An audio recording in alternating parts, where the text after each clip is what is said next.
Why do you think that it feels like you're constantly on, even though sometimes you want to relax and you want to decompress? You might, clock out at the end of the day and go home and you just want to turn your brain off. Or on the weekends when it's your time, but your brain will not stop. And your energy, it just feels like you either get bored or you feel stagnant and you want to do something, and then you constantly feel overwhelmed and too stimulated, so you want things to slow down. It's like you pendulum swing back and forth. You're oscillating between too much and not enough. What if your constant stress and the increase in cortisol and your pendulum swing going back and forth is actually part of your identity of not having and maintaining balance?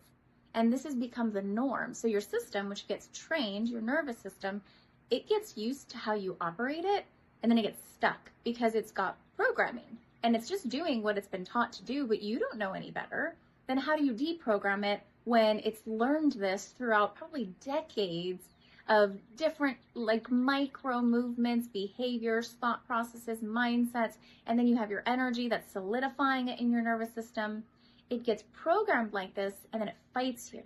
It's actually stuck in imbalanced masculine energy, which is forward moving, and feminine energy, which is actually very passive.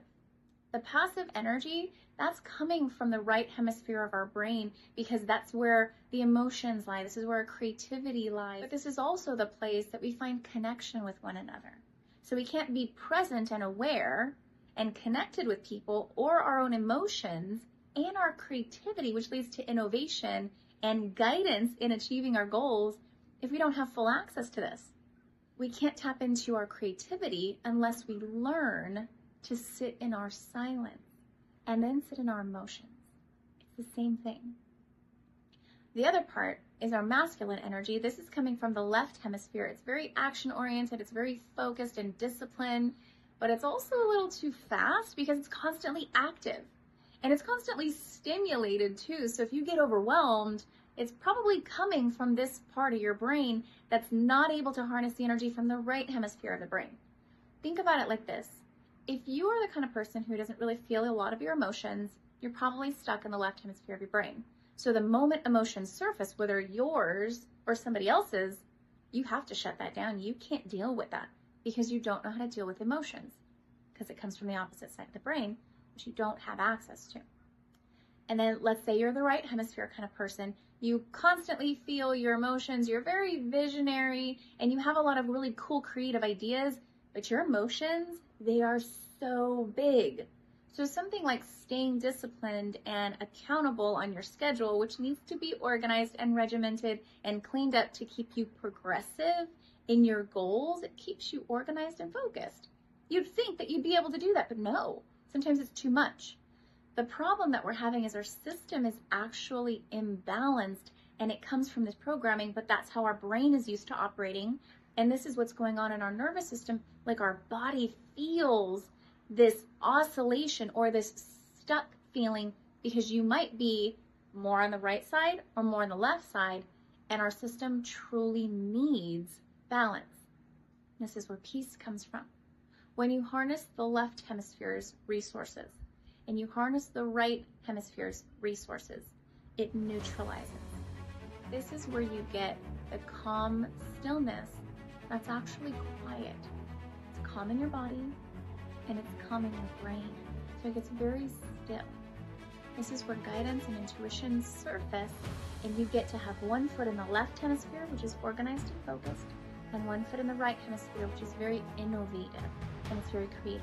And you can go back and forth as you please and also as life dictates.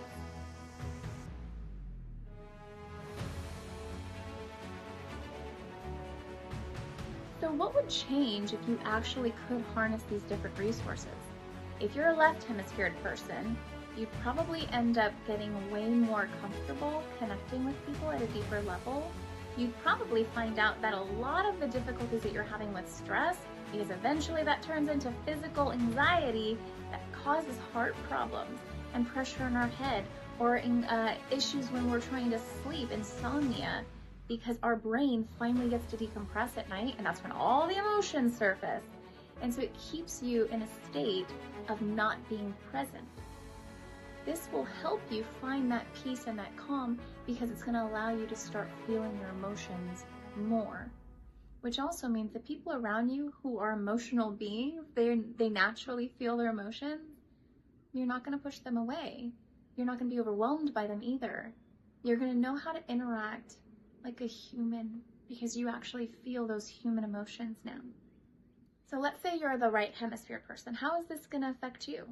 You're actually going to be more dedicated, more disciplined, more organized, and your calm in your body and your clarity in your mind is going to help you reach more goals in a systematic way instead of overwhelmed. Usually, right hemisphere people are very scattered with their energy, very overwhelmed, and so they usually feel defective, like they're too much. It's actually because the energy is too much because the right hemisphere is just so disorganized. You probably forget a lot of things, you probably lose a lot of things. Well, you might be a whole lot more organized if you have resources from that left hemisphere. So what's the solution to this? How do you identify how to maintain balance? And then how do you actually maintain it knowing that your system is already programmed to be out of balance? The first thing is identifying which side are you on. Are you on the left side or are you more on the right side? Are you emotionless, very organized, very assertive? Or do you feel a lot of your emotions? Do you usually feel like it's a little too much? Are you a little bit more disorganized but very creative? So besides identifying which side you are predominantly on, we also have to identify what's holding us back from gaining balance on the other side. Usually we are either scared of feeling controlled or contracted, because that's actually what contains the emotions. This helps us focus. Or we might be scared of feeling our emotions and we're avoidant of them. We're usually dismissive of them for ourselves and for other people. Then we need to find what throws us out of balance when we can tap into those other resources. Is it being stressed? Is it feeling overwhelmed? Is it feeling like you're defective? Those are usually common ones.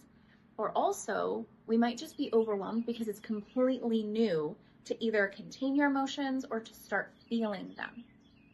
Our job is to be very patient with ourselves and integrate different strategies to make this a part of your normal everyday life. Go slow with yourself, be patient, and I promise it does get easier the more you do it. If you want to go deeper with this, go to the link below. There's going to be a free masterclass. It's about 30 minutes long, and it's training on your nervous system and why it is the way it is, but it's also a lot of the things that people in the law of attraction community don't talk about. It's the problems with the law of attraction. What throws us out of balance, why we can't get our vibration right, and why we can't reach our goals even though we're trying to manifest them. A lot of that is because our nervous system is actually fighting against us. In this 30-minute video, I'll show you why. Don't forget to like, share, and subscribe, but also make sure that you send this video to somebody who really needs to hear it because a lot of us are stuck out of balance. They would really benefit. I'll see you next time.